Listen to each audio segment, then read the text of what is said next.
Hi everyone, स्वागत है आपका हमारे यूट्यूब चैनल पे। आज हम लोग 9 नवंबर फुल पत्ती क्लास करंट अफेयर का रिवीजन करेंगे। तो इसमें सबसे पहला क्वेश्चन है कि पहली बार T20 सैयद मुश्ताक अली ट्रॉफी किसने जीती है। तो इसको पंजाब ने पहली बार जीता है और यह क्रिकेट से संबंधित है। ये मोहाली पंजाब में हुआ है और इसका जो फाइनल था ये पंजाब वर्सेस बड़ौदा के बीच में हुआ है और पंजाब ने इसको पहली बार जीता है। रणजी ट्रॉफी सौराष्ट्र ने जीती है और संतोष ट्रॉफी इसका जो होस्ट है आयोजन वो रियाद में हुआ था, सऊदी अरब रियाद में, और यह फुटबॉल से संबंधित है। और इसमें जो जीता था विजेता टीम कर्नाटक थी और उप विजेता मेघालय रहा था। दिलीप ट्रॉफी इसको दक्षिणी क्षेत्र ने जीता है। दिलीप ट्रॉफी को ये क्रिकेट से संबंधित है। आईसीसी क्रिकेट वर्ल्ड कप 2023 में दोहरा शतक किसने लगाया है। तो ग्लेन मैक्सवेल ऑस्ट्रेलिया के हैं, इन्होंने लगाया है। 201 रन इन्होंने बनाया था और इन्होंने साउथ अफ्रीका के खिलाफ बनाया है। और पहली बार दोहरा शतक किसने लगाया था। तो सचिन तेंदुलकर ने पहली बार दोहरा शतक लगाया था। और ये जो आईसीसी वर्ल्ड कप चल रहा है ये 13वां संस्करण है इसका। नेक्स्ट है, किस देश के पीएम एंटोनियो कोस्टा ने भ्रष्टाचार के आरोप के कारण पद से इस्तीफा दिया है। तो ये पुर्तगाल के हैं, इन्होंने दिया है। अच्छा, पुर्तगाल की कैपिटल क्या है। तो लिस्बन इसकी कैपिटल है। स्पेन की कैपिटल मैड्रिड हो गई और पुर्तगाल की तो लिस्बन है ही। तो स्पेन और पुर्तगाल ये दोनों आइबेरियन प्रायद्वीप के भाग हैं। अच्छा, क्रिस्टोफर लक्सन ये न्यूजीलैंड के पीएम होंगे, अपकमिंग पीएम है ये। अच्छा, बिना संसद सदस्य बने मंत्री कब तक रह सकते हैं। तो 6 माह तक ही रह सकते हैं। मंत्रिपरिषद का आकार लोकसभा का मैक्सिमम कितना 15% हो सकता है। और 91वां कॉन्स्टिट्यूशन अमेंडमेंट 2003 का जो है उसमें दिल्ली में 10% है। नेक्स्ट है, केंद्र सरकार किसके साथ फर्स्ट रेल लिंक कोकराझार गेल्फू प्रारंभ करेगा। तो ये करेगा भूटान के साथ में। और कहाँ से। तो असम से। ये 58 किलोमीटर का है तो असम से होगा ये और ये भूटान के साथ में होगा। तो नामग्याल वांगचुक नरेश जो भूटान के हैं उन्होंने इस पर साइन किया है। भूटान की कैपिटल थिम्पू है और इसकी जो सीमा है भूटान की वो पश्चिम बंगाल, सिक्किम, असम और अरुणाचल प्रदेश से लगती है। भूटान एक स्थल अवरुद्ध देश है, लैंडलॉक कंट्री है ये। और भारत, चीन और भूटान के बीच में डोकलाम है। मैत्री पाइपलाइन ये इंडिया और बांग्लादेश के बीच में है, इससे डीजल सप्लाई होगी मैत्री पाइपलाइन से।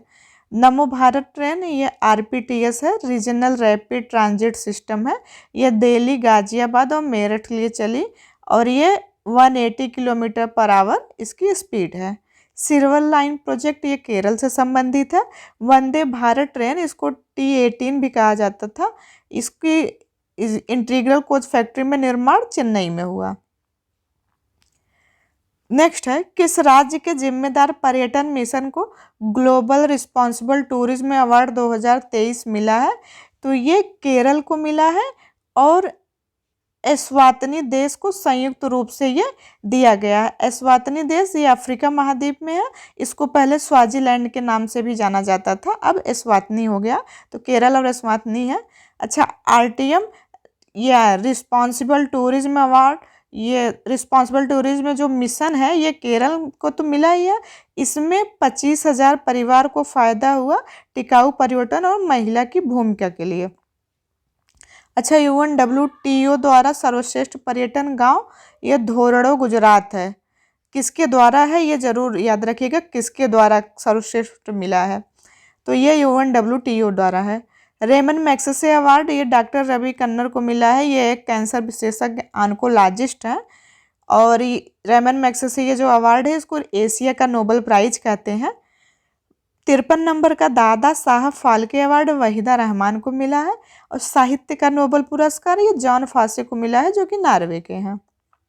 नेक्स्ट है, विश्व बौद्धिक संपदा संकेतक रिपोर्ट 2022 के अनुसार सर्वाधिक पेटेंट आवेदन करने वाला देश कौन सा है। तो पहले स्थान पे चाइना है, दूसरे पे अमेरिका है और तीसरे पे जापान है। अच्छा, WIPO इसकी स्थापना 1967 में हुई है। इसका हेडक्वार्टर जिनेवा में है और इसमें टोटल 193 देश हैं। इसके जो हेड हैं वो डेरेंटग है और जो ये आईपी बौद्धिक इस संपदा है इसको जारी करता है। इसमें कॉपीराइट, ट्रेडमार्क ये सब होता है और इसमें 20 वर्ष के लिए पेटेंट होता है। चुरपी का जीआई टैग, ये अरुणाचल प्रदेश को मिला है। याकनी का पनीर है ये चुरपी का जीआई टैग। बसौली पेंटिंग, यह जम्मू कश्मीर का है, जीआई टैग मिला। उस्ता कला राजस्थान का। काला जीरा चावल को जीआई टैग उड़ीसा का है। कम्बम अंगूर ये तमिलनाडु। हाथरस की हींग यूपी की को जीआई टैग इन सबको मिला है। अच्छा, जीआई टैग ये 1999 का एक्ट है और यह 10 वर्षों के लिए दिया जाता है। पहला जीआई टैग 2004 में दार्जिलिंग की चाय को मिला था। नेक्स्ट है मूवमेंट डू 23 मार्च M23 विद्रोहियों का संबंध किससे है? तो ये कांगो लोकतांत्रिक गणराज्य जायरो से संबंधित है। अच्छा, कांगो की कैपिटल किस शाखा है? कांगो की कैपिटल है ये M23 या एक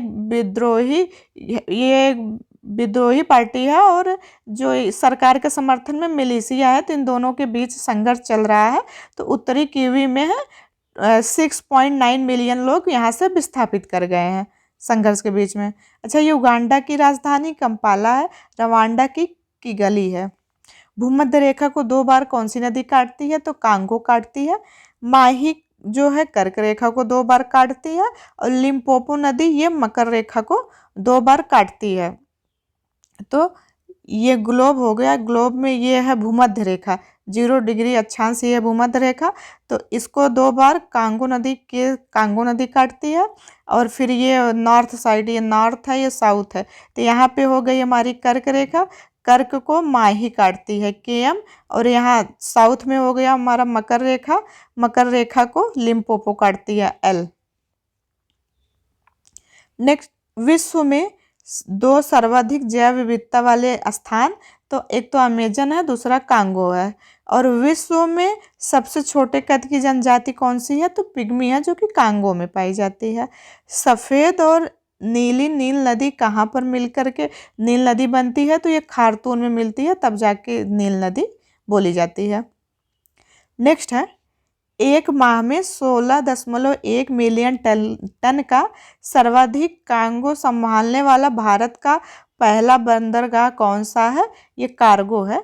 तो सर्वाधिक कार्गो संभालने वाला भारत का पहला बंदरगाह कौन सा है?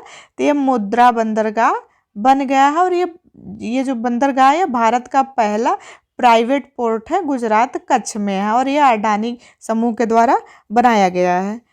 मुद्रा बंदरगाह यहाँ पे एक माह में 16.1 मिलियन टन कार्गो हैंडल करने वाला भारत का पहला बंदरगाह ये बन गया है।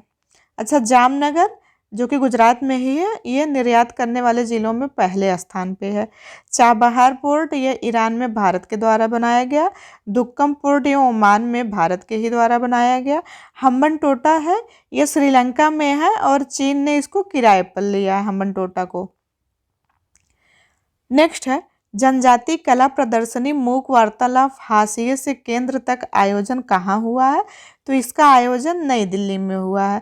इसमें राष्ट्रीय बाघ संरक्षण प्राधिकरण और पर्यावरण मंत्रालय और साकला फाउंडेशन ने इसको किया है और इसका जो स्टार्ट है किसने किया है? तो राष्ट्रपति जी ने इसको स्टार्ट किया है। अच्छा, टोडा जनजाति ये तमिलनाडु के नीलगिरी पहाड़ियों में पाई जाती है। गुर्जर बकरवाल ये जम्मू कश्मीर में पाए जाते हैं। सहरिया और कड़ोरी जनजाति राजस्थान में। बुशमैन ये बोत्सवाना अफ्रीका में पाई जाती हैं। भूटिया और लेप्चा सिक्किम की हैं। मैत्री कुकी ये मणिपुर की हैं और गारो खासी जयंतियाँ ये सब मेघालय की हैं। नेक्स्ट है, विश्व रेडियोग्राफी दिवस 2023 कब मनाया जाता है? तो ये 8 नवंबर को मनाया जाता है और पहली बार ये 2012 में मनाया गया। इसकी जो इस बार थीम है रोगी सुरक्षा का जश्न मनाना है। और 8 नवंबर 1895 को राडजन ने एक्सरे की खोज की थी, जिनको 1901 में फिजिक्स का पहला नोबेल प्राइज मिला था। तो इसलिए 8 नवंबर को विश्व रेडियोग्राफी दिवस मनाया जाता है। नेक्स्ट है, कर्नाटक के 19वें कलाकार पुरस्कार से किसे सम्मानित किया गया है? तो ये अपोलिनारिस डिसूजा को किया गया है। ये 19वें नंबर का कलाकार पुरस्कार मिला है इनको। अच्छा, 2023 का नार्मल बोरलाग पुरस्कार ये स्वाति नायक को मिला है। राष्ट्रीय स्मार्ट सिटी ये इंदौर है जिसको फर्स्ट प्राइज मिला है। और सर्वश्रेष्ठ राज्य का भूमि सम्मान ये उड़ीसा को मिला है। तो ये थी आज की करंट अफेयर की वीडियो। अगर आपको ये वीडियो पसंद आई हो तो वीडियो को लाइक करिएगा। अगर चैनल पे आप नए हैं तो चैनल को सब्सक्राइब करिएगा। और इस क्लास की PDF आपको टेलीग्राम पे मिल जाएगी, जिसका लिंक इस वीडियो के डिस्क्रिप्शन में दे दिया जाएगा, तो आप वहाँ से ज्वाइन कर सकते हैं। मिलते हैं नेक्स्ट वीडियो में। Thank you.